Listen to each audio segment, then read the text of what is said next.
Hi hello welcome to post 360. నేను మీ మురళీ రాపల్లి. రాష్ట్రంలో ప్రతిరోజు ఏదో ఒక మహిళలపైన అఘాయిత్యాలు, అత్యాచారాలు జరుగుతూనే ఉన్నాయి. దీనికి సంబంధించినటువంటి వార్తలు అన్ని ఛానల్స్‌లో వస్తూనే ఉన్నాయి. ఎక్సెప్ట్ ఆహ్, ఏవైతే యెల్లో మీడియా ఛానల్స్ 2 ఉన్నాయో వాటిలో తప్పించి అన్నిట్లో.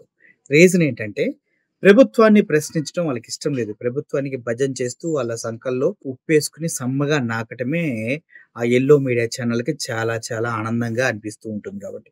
ముఖ్యంగా చెప్పాలంటే వుమెన్స్ కమిషన్ 2 విషయాలపైన ఆహ్, స్టేట్ గవర్నమెంట్‌కి నోటీసులు ఇవ్వడం జరిగింది. ఒకటి, అనంతపురంలో ఇంటర్మీడియేట్ చదువుతున్న పాప పైన జరిగినటువంటి అఘాయిత్యాన్ని గురించి మాట్లాడుతూ అసలు ఎలా జరిగింది? ఏంటి? అన్న విషయాన్ని క్లుప్తంగా 3 రోజుల్లో దానిపైన పూర్తి స్థాయి నివేదిక ఇవ్వాలంటూ వుమెన్స్ కమిషన్ స్టేట్ గవర్నమెంట్‌కి నోటీసులు ఇవ్వడం జరిగింది. ఇంకో నోటీసులు కూడా ఇవ్వడం జరిగింది. అది అమరావతి పైన అనుచితమైన వ్యాఖ్యలు చేసినటువంటి ఘటన పైన కూడా నోటీసులు ఇవ్వడం జరిగింది.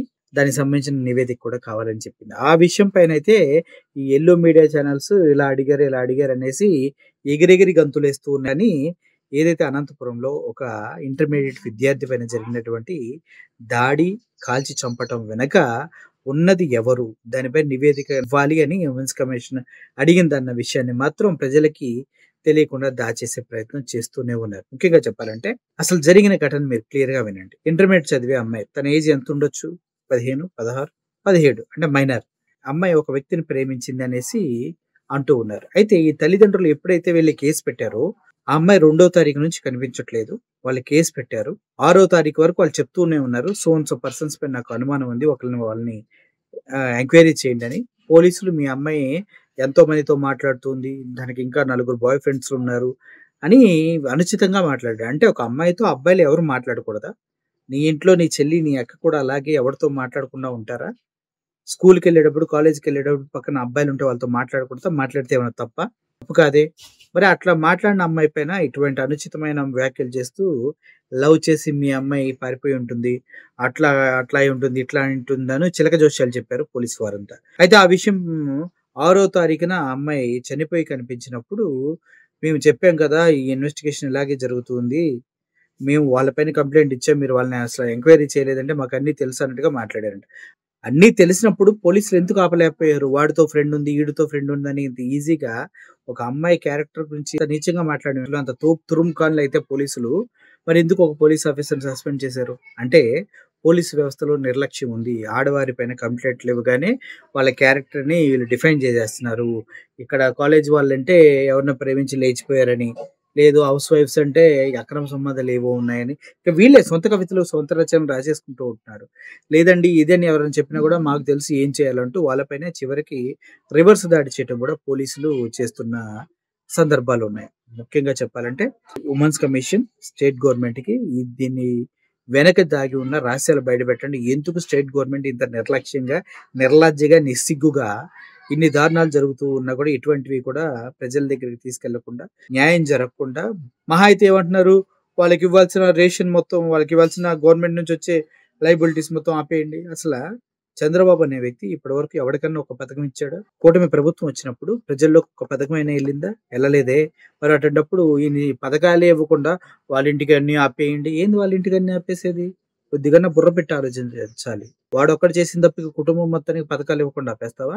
అసలు నువ్వు ఇచ్చేది ఏమి లేదనుకోండి ప్రస్తుతానికి ఇప్పటి వరకు. అటువంటి చెత్త డైలాగులేస్తూ ఆడవారికి ఏమైనా జరిగితే తోట తీస్తాం. ఇప్పటివరకు కూటమి గవర్నమెంట్ వచ్చిన తర్వాత ఏ ఆడవారికి ఏమీ జరగలేదా? చంద్రబాబుని నిలదీసి అడుగుతున్నాం. ఏ ఆడవారికి ఏం జరగలేదా? ఎటువంటి చర్యలు తీసుకున్నారు మీరు? చెప్పండి సార్.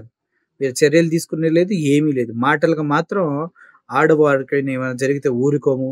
చట్టాలు, తొక్కలు. కూటమిలో ఉన్న వ్యక్తి ఇంకో పవన్ కళ్యాణ్ గూడా అంతే. ఆడవారి గురించి ఆలోచిస్తే భయంకరమైన చట్టాలు తీసుకెళ్తా. ఏం చట్టాలు తీసుకొచ్చాడు ఈయన? చట్టాలు రాతాడా? ఇట్లాంటి సోది కబుర్లు ప్రజలకు చెప్పి మభ్యపెట్టి మోసం చేస్తూ ఉన్నటువంటి కూటమి ప్రభుత్వానికి వుమెన్స్ కమిషన్ ఇటువంటి నోటీసులు ఇవ్వడం జరిగింది. 17 ఏళ్ల చిన్న ప్రాయంలో ఒక అబ్బాయిని ప్రేమించిందంట. ఆ అబ్బాయిని ప్రేమించి పెళ్లి చేసుకోమంటే, పెళ్లి చేసుకుంటుందని గొడవ పెడుతుందనేసి ఆ అమ్మాయిని చంపేశాడంట. ఆల్రెడీ పెళ్లయి ఉందంట. అసలు ఏం జరుగుతుందిక్కడ? పెళ్లి చేసుకోమంటే చంపేస్తారు. 3 నెలల క్రితం పరిచయం అయింది. 1 మంత్ నుంచి లవ్‌లో ఉన్నారు. పెళ్లి చేసుకొని గొడవ పెడుతుందని, ఆల్రెడీ నాకు పెళ్లయింది. రెండో పెళ్లి చేసుకుంటే ఒప్పుకోరు, అడ్డం వస్తుందని అమ్మాయిని చంపేస్తారా? సిగ్గుందా? దీనికి పోలీసులు చెప్పేదేంటి? మాకన్నీ తెలుసు. మేము ఇన్వెస్టిగేషన్ సరిగ్గా చేసాము. సరిగ్గా చేస్తే మిమ్మల్ని ఎందుకు సస్పెండ్ చేశారు? ఇదంతా కుక్కతోక వంకర నేచర్‌లో ఉన్నటువంటి కేసులేవి. కూటమి ప్రభుత్వం కానీ, పోలీసు వ్యవస్థలు కానీ దీన్ని ఏమీ చేయలేవు. మనం కష్టపడాల్సిందే, కన్నీరు పాలవ్వాల్సిందే. అందులో ఎటువంటి సందేహం లేదు. పాపం చిన్న 17 ఏళ్ల అమ్మాయి నిర్జీవంగా ఆ కుటుంబం మొత్తం కంప్లెయింట్ ఇచ్చినా కూడా ఏమీ చెయ్యలేని దారుణమైన స్థితిలో పోలీసు వ్యవస్థ, ఆ జరిగిపోయిన తర్వాత కన్నీళ్లు తుడిచే స్థితిలో కూటమి గవర్నమెంట్ ఉండడం చాలా బాధాకరం. మీరేమంటారు? నాకైతే చాలా బాధేస్తుంది. ఇటువంటి పోలీస్ వ్యవస్థని, ఇటువంటి గవర్నమెంట్‌ని ఎలక్ట్ చేసుకొని మనం ఇబ్బందులు పడుతున్నందుకు నాకు చాలా బాధగా ఉంది. మీరేమంటారు? Thank you for watching this video. Murali signing off. Thank you so much.